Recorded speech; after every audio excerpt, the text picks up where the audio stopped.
14장 3절에서 9절 말씀입니다.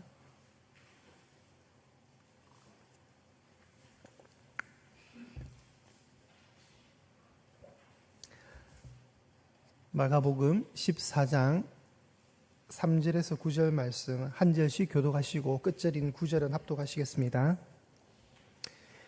예수께서 베다니 나병 환자 시몬의 집에서 식사하실 때에 한 여자가 매우 값진 향유 곧 순전한 나드 한 옥합을 가지고 와서 그 옥합을 깨뜨려 예수의 머리에 부으니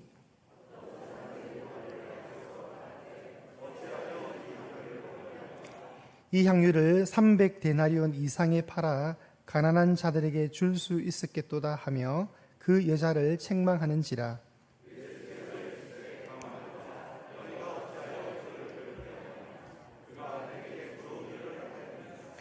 가난한 자들은 항상 너희와 함께 있으니 아무 때라도 원하는 대로 도울 수 있거니와 나는 너희와 항상 함께 있지 아니하리라.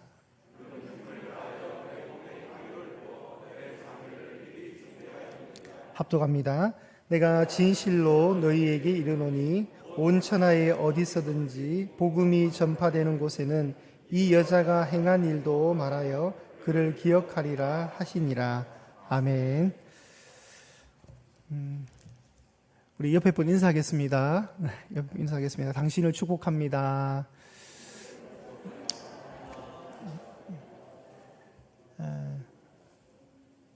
이제 하루 남았습니다, 여러분. 네, 당신을 축복합니다. 이 얘기 안에는 내일도 나오세요라는 말도 포함된 걸로 그냥 이해하시면 될 것 같아요. 이 목사의 욕심입니다. 네, 여러분 잘 달려오셨고요. 이제 9분 응선 넘었습니다. 네, 근데 오늘 밤에 긴장 풀어주시가 내일 또 못 일어나지 마시고 오늘 밤 더 일찍 주무셔서 네, 내일도 마지막 마무리 잘 했으면 좋겠습니다. 이제 넷째 날 헌신이란 제목으로 말씀 나누겠습니다. 헌신. 어떤 일이나 남을 위해서 자신의 이해관계를 생각하지 않고 엔터 치세요. 몸과 마음을 바쳐 있는 힘을 다한다는 뜻입니다. 몸과 마음을 바쳐 있는 힘을 다한다. 있는 힘을 다하는 한 여인이 오늘 본문에 등장하고 있는 힘을 다하는데 허비했다고 야단맞는 책망받는 장면이 나옵니다.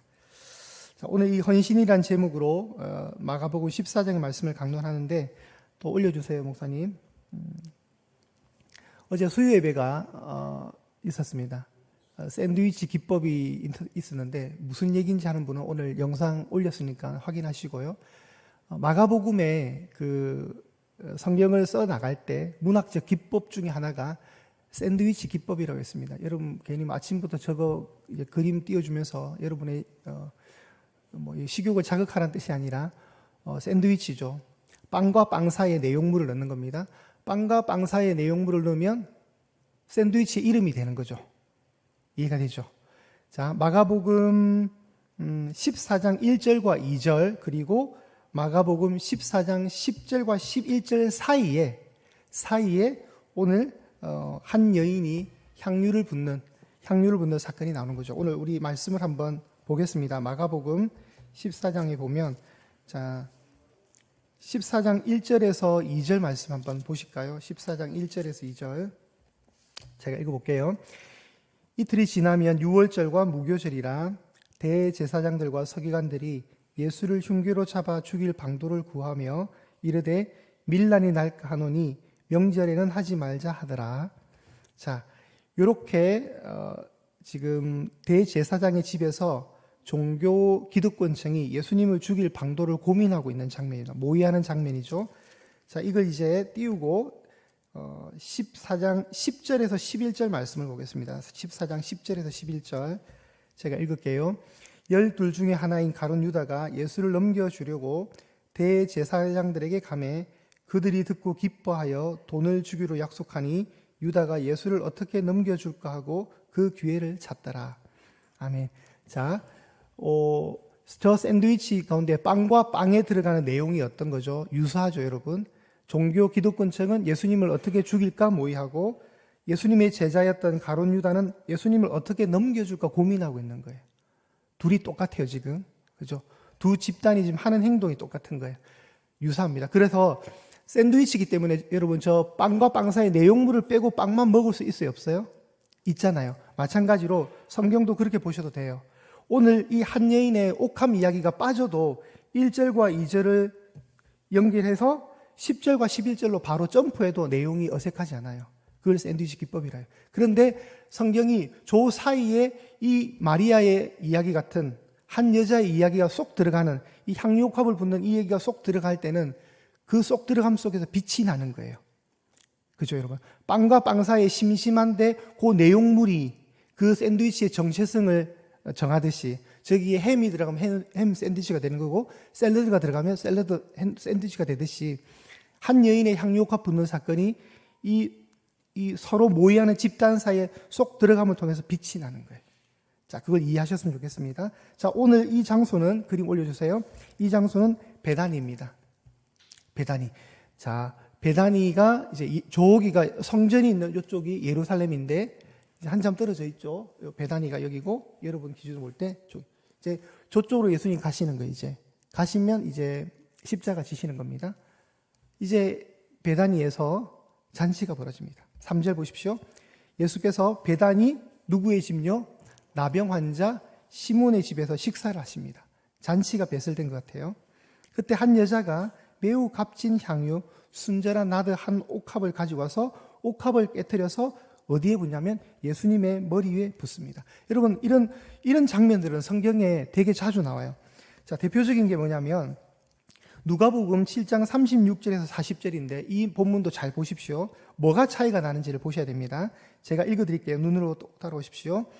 한 바리새인이 예수께 자기와 함께 잡수시기를 청하니 이에 바리새인의 집에 들어가 앉으셨을 때에 그 동네에 죄를 지은 한 여자가 있어 예수께서 바리새인의 집에 앉아 계심을 알고 향유 담은 옥합을 가지고 와서 예수의 뒤로 그 발 곁에 서서 울며 눈물로 그 발을 적시고 자기 머리털로 닦고 그 발에 입 맞추고 향유를 부으니 예수를 청한 바리새인이 그것을 보고 마음에 이르되 이 사람이 만일 선지자라면 자기를 만지는 이 여자가 누구며 어떠한 자 곧 죄인인 줄을 알았으리라 하거늘 예수께서 대답하여 이르시되 시몬아 내가 네게 이를 말이 있다 하시니 그가 이르되 선생님 말씀하소서라고 합니다. 자, 이 내용은 우리가 방금 읽었던 베다니 나병 환자의 시몬의 집에 한 여자가 향유 붓는 것과는 별개입니다, 여러분. 같이 생각하시면 안 돼요. 우선 장소가 다릅니다. 우리가 오늘 본문 읽은 이곳은 베다니 나병 환자 시몬의 집이고 지금 누가복음 7장에 나오는 집은 한 바리새인의 집이에요. 그러니까 이름 달라요. 근데 이름이 똑같아요. 이름이. 오늘 본문인 3절에 보시면 나병 환자 시몬의 집이잖아요.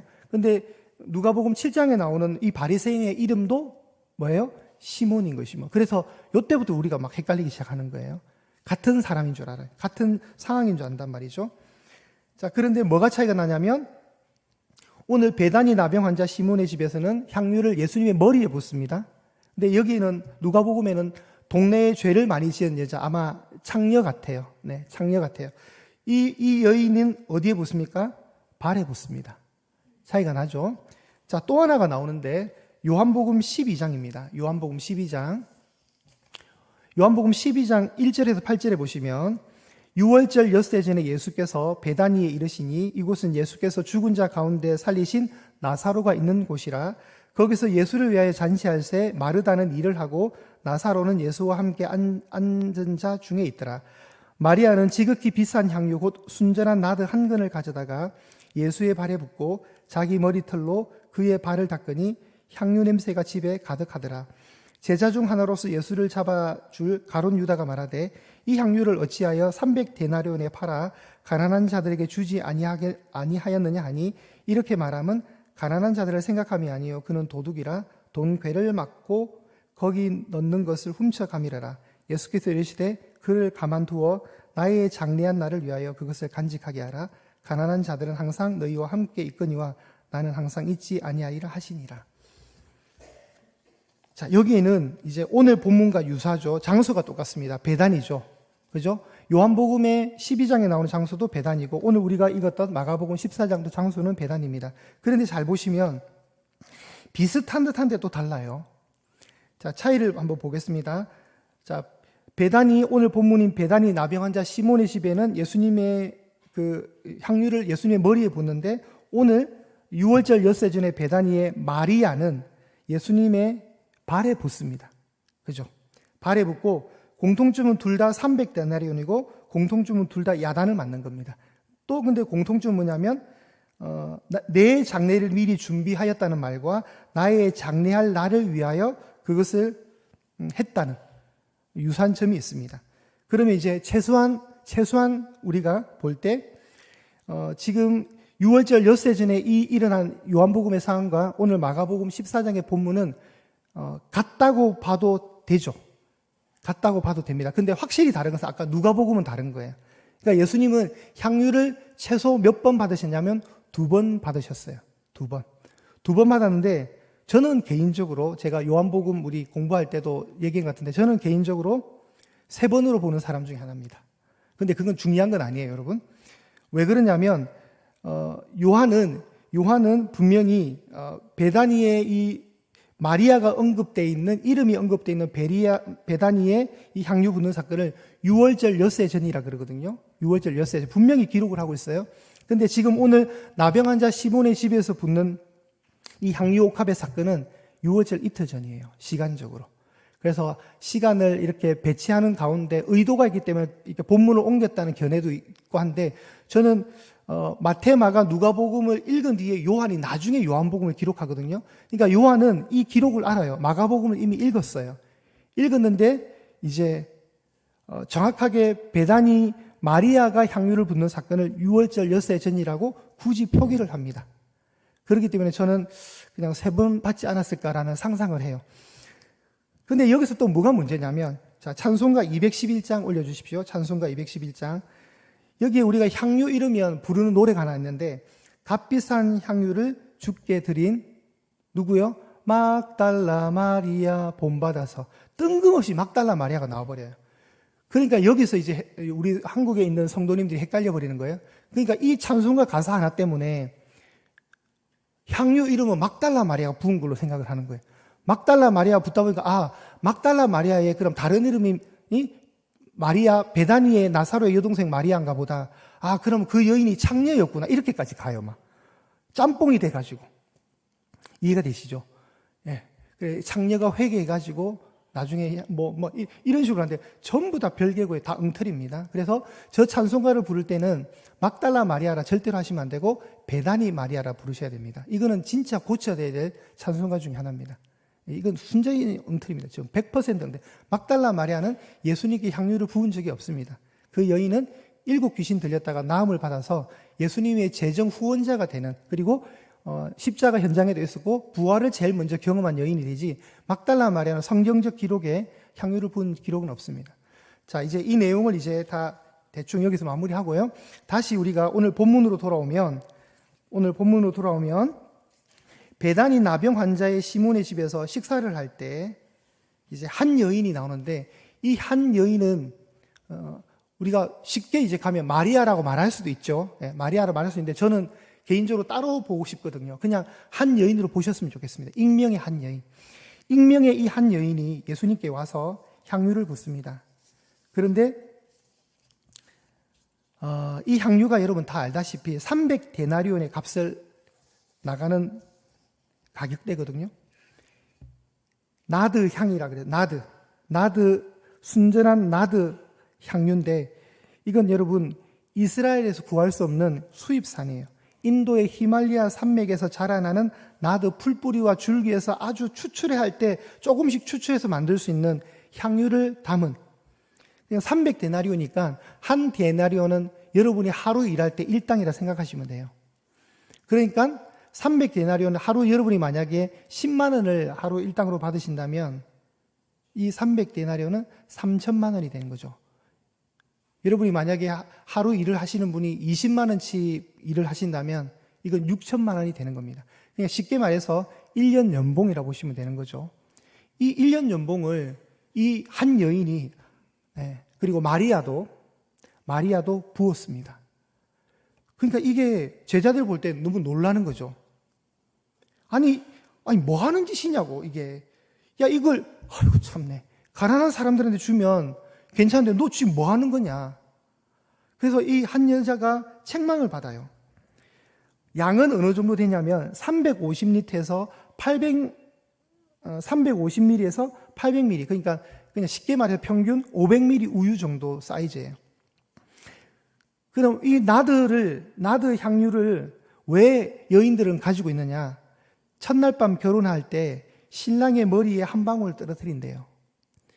그리고 그걸 간직한대요. 나머지는 언제 쓰냐면 남편의 장례식 때. 3일간 진행되다 보면 더운 나라잖아요. 쉽게 부패되고 냄새가 나니까 그 냄새를 방지하기 위해서 남편의 마지막 가는 길을 향기롭게 하기 위해서 그때 한 방울 떨어뜨린 이후에 나머지는 그때 다 붓는데요. 그런데 지금 나병 환자 시몬의 집에 식사는 이 집에 어떻게 됩니까? 이 옥합을 한 500ml 우유를 다 쏟았다 생각을 해보세요. 그럼 그 향이 그냥 나겠어요? 엄청나게 퍼지는 향이 돼요. 온 집안에 이 냄새가 가득했을 거고 바람을 타고 주변까지 멀리 날아갔을 거예요. 그 정도의 소비를 한 겁니다. 남김없이 다 부었습니다. 이걸 흔히들 뭐라냐면 거룩한 낭비라고 합니다. 진짜 왜냐하면 예수님께서 했기 때문에 그냥 낭비는 아니고 거룩한 낭비라고 합니다. 그러면 이 여자는 그리고 6월절 엿새 전에 마리아는 왜 이런 행동을 하는가? 이제 우리가 이게 약간 의심스러운 거죠. 왜 이렇게 했을까?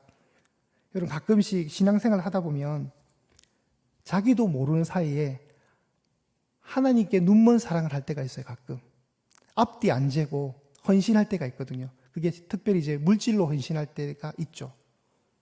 여러분에게 다 한 번씩은 경험이 분명히 아까운 건데 사실 마트 할인 행사할 때 평소보다 사과 한 박스가 1,000원 싸도 할인하는 날 가서 1,000원 한번 아껴 보려고 애쓰는 우리가 가끔씩 주의 일을 할 때 앞뒤 안 재고 몇 천만 원, 몇 백만 원 막 헌금할 때가 있어요. 작년에 이 스크린이 올 때 어떤 권사님 한 분은 그 권사 은퇴할 때 받으셨던 반지를 이렇게 주신 적이 있어요. 너무 저는 그게 감동이 되었어요. 그러니까 그 권사님 입장에서는 아까울 수 있는데 그냥 교회 일이니까 스크린 한다니까 그래 된 거예요. 여러분들이 많은 분들이 지난번에 헌금을 하셔 한 2천만 원 정도 모였죠. 저희가. 그러니까 그거 객관적으로 보면 1,000원, 2,000원 아끼려고 애쓰는 우리가 한 번씩 주를 위해서 한 번씩 그렇게 통 크게 뭘 할 때가 있어요. 그걸 우리가 헌신이라 그러죠. 거룩한 낭비라 그러죠. 이 한 여인이 지금 예수님을 위해서 이 거룩한 낭비를 하는 겁니다. 그런데 다른 사람들이 책망할 때 가난한 자 도우면 되는데 왜 이렇게 쓸데없는 일을 하느냐 할 때 예수님이 이렇게 얘기하죠. 가난한 사람들은 언제든지 도울 수 있다. 근데 나는 너희와 영원히 함께 있지 않는데 그가 힘을 다해서 내 몸에 향유를 붓는 것은 내 장례를 미리 준비하는 거다. 이 마리아가 그리고 이 한 여인이 알고 그랬는지 모르고 그랬는지 모르지만 그냥 거룩한 하나님의 그 섭리 안으로 빨려 들어가서 자기도 감당해내지 못한 이런 행동을 하는 거예요. 설명될 수 없는 헌신을 하는 겁니다. 그리고 특별한 날에 특별한 사치를 하면 이런 낭비를 하면 그날은 기억이 되거든요. 여러분 그렇지 않습니까? 가끔씩 뭐 결혼 기념일이라든가 아니면 아이들 생일날 무리하게 식사를 비싼 데서 할 때가 있어요. 평소에 뭐 가서 가볍게 가족 식사 10,000원 선에서 할 때 갑자기 막 오늘은 아빠가 쏜다 해서 갑자기 막 하루 막 50만 원치 60만 원치 밥 먹는 날이 있을 수가 있어요. 그럴 때 그런 날들은 아이가 기억을 한단 말이죠. 되게 화려한 곳에서 맛있게 먹었다. 그렇듯이 이 기억은 9절 말씀에 보시면 내가 진실로 너에게 이르노니 온 천하에 어디서든지 복음이 전파되는 곳에는 이 여자가 행한 일도 말하여 그를 기억하리라 하시니라. 거룩한 낭비가 준 신앙적 낭비가 준 은혜입니다. 그런데 이 자리에 함께 있던 제자들 4절에 어떤 사람들이죠. 어떤 사람들이 화를 냅니다. 이 상황을 평가하면서 허비라고 비난을 합니다. 허비라고. 왜 이런 헛된 짓을 하느냐? 지금 뭐 하는 짓이냐? 근데 여러분 우리가 잘 묵상을 해보면 여러분 진짜 우리를 위해서 허비하신 분이 누구이실까요? 진짜 우리를 위해서 허비하신 분이 누구세요? 바로 예수님이세요. 뼛속 깊이 같이 죄악 덩어리로 있는 우리, 저와 여러분을 살리시기 위해서 거룩한 낭비를 하신 분이 누구세요? 예수님이세요. 독생하신 분. 하나님은 많은 아들들 중에 한 아들 주신 게 아니에요. 하나님은 자신의 유일한 독자, 독생자를 주셨어요. 그래서 독생자를 주셨다는 것은 하나님이 전부를 주신 거예요, 우리에게. 그것만큼 엄청난 낭비가 어디 있어요. 그래서 하나님은 자기 아들을 주심을 자기 사랑의 확증이라고 로마서는 기록을 해주고 있습니다. 그걸 미리 힌트하기 위해서 아브라함이 이삭을 번제로 바치는 사건이, 그 모리아 사건이 갈보리 사건과 연결이 되는 거예요. 33년의 짧은 생일에 사셨습니다. 그것만큼 아까운 허비가 어디 있어요. 예수님이 인생 다 사시고 노년에 그냥 어떤 면에서 극단적으로 표현하면 돌아가실 연세인데 십자가 지셨다면 별로 그렇겠죠. 그런데 33년의 짧은 생에 이 땅에 오셔서 우리를 위해서 몸을 허비하신 분이세요. 그리고 또 하나, 마태와 마가복음에 이 본문이 똑같이 기록이 되어 있는데 한 여자라고 나옵니다. 한 여자. 요한복음에는 마리아라고 콕 집어 얘기하지만 왜 성경은 마태와 마가는 왜 마리아라고 마리아가 쓰지 왜 한 여자라고 했을까? 여기에 대해서 좀 묵상을 해보았습니다. 왜 한 여자라? 여러분, 이건 엄청난 금액적 헌신이잖아요. 여기에 만약에 이름이 나와버리면 예수님의 영광이 가려버려요. 차라리 한 여자, 익명의 무명의 헌신으로 보면 이게 더 값지는 거예요. 저는 여러분들이 교회 일을 이렇게 하셨으면 좋겠습니다. 우리가 뭐 하는 일에 대한 자랑을 듣고 싶어 해요. 제가 아는 어떤 한 권사님이 집을 팔고 자녀들에게 어느 정도 일정분의 유산을 나눠드리고 집을 다 팔고 남은 이윤이 4천만 원이었어요. 그래서 11조를 드리려고 그 어르신이 11조 4천만 원을 준비하셨어요.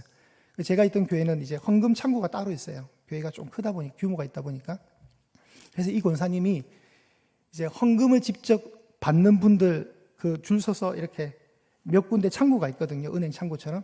그래서 한 곳에 이렇게 줄을 섰다가 이제 헌금을 딱 내시는데 권사님 혼자 상상은 뭐였냐면 아이고 권사님 아이고 다른 분보다 금액이 크시네요. 아이고 권사님 아이고 이렇게 큰 금액을 헌금해 주시네요라는 이 말이 듣고 싶었는데 그때 하필 창구에서 그걸 접수하던 안수 집사님 표정이 그냥 여느 헌금과 똑같은 표정으로 아무 말을 안 하시는 거예요.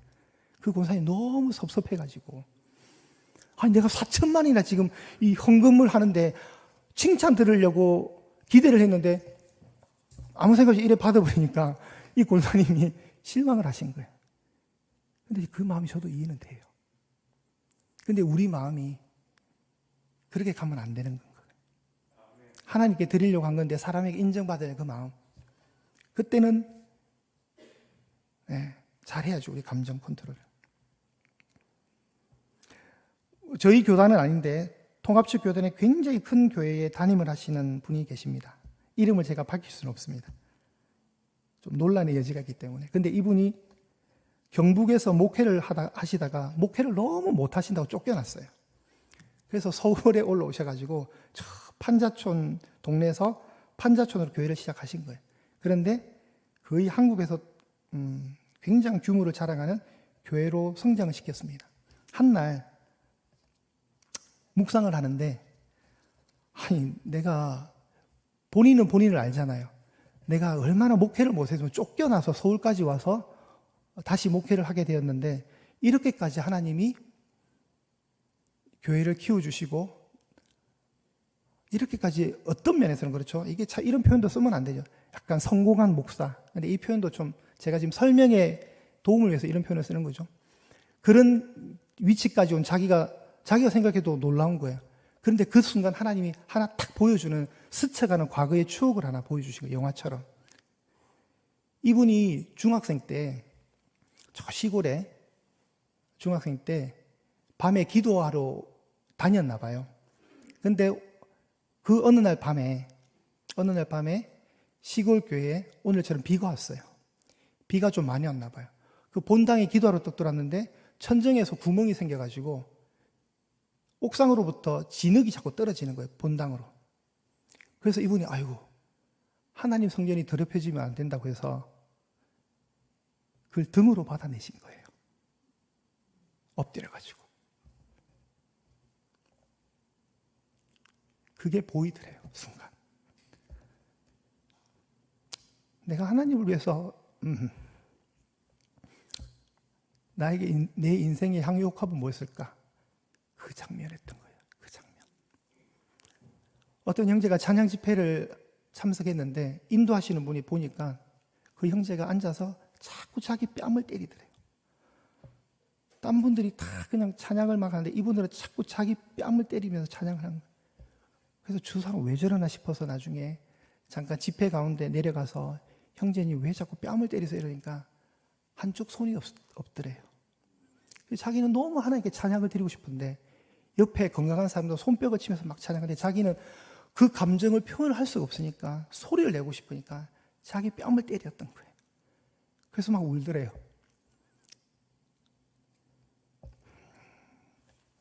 선교사님, 저는 깨트릴 옥합이 없습니다. 저는 장애가 있어서 드리고 싶은 옥합이 없습니다. 하니까 그 선교사님이 괜찮아요, 형제님. 지금 형제님의 이 행동이 옥합이에요. 라고 했습니다. 아유, 이 새벽에 안 울려고 했는데 죄송합니다. 여러분, 우리의 옥합, 뭐 제가 여러분 갑자기 오늘 뭐 헌금만 해서 이런 거 절대 아니에요. 지금 뭐 그런 식으로 해석하시면 안 돼요. 그냥 우리가 묵상을 해보았으면 좋겠습니다. 이 한 여인의, 이 무명의 한 여인의 옥합. 그래서 생각나는 찬송이 오늘 151장을 잠깐 쳤고 저는 이 찬양을 좀 드렸으면 좋겠다는 생각을 합니다. 오늘 새벽 예배의 넷째 날 여러분 인생의 거룩한 허비, 주님을 위한 거룩한 허비가 뭘까? 거룩한 낭비가 뭘까? 신앙의 낭비가 뭘까를 한번 추억하셨으면 좋겠고 아직도 움켜쥐고 있는 어떤 욕망의 옥합이 있다면 포기하셨으면 좋겠다는 생각 권면드리고 싶습니다. 단순히 뭐 교회 힘들 때 많이 헌금하십시오 이런 쪽으로 가는 거 아닙니다. 그냥 우리 개인의 신앙은 우리가 잘 알잖아요. 하나님 보실 때 여러분을 위해서 거룩한 허비를 해주신 그분 십자가를 묵상하시면서 그분 앞에 그리고 그분 머리에 그분 발 앞에 여러분이 드릴 수 있는 그 옥합을 드렸으면 좋겠습니다. 우리 함께 찬양합니다. 내게 있는 향유 옥합.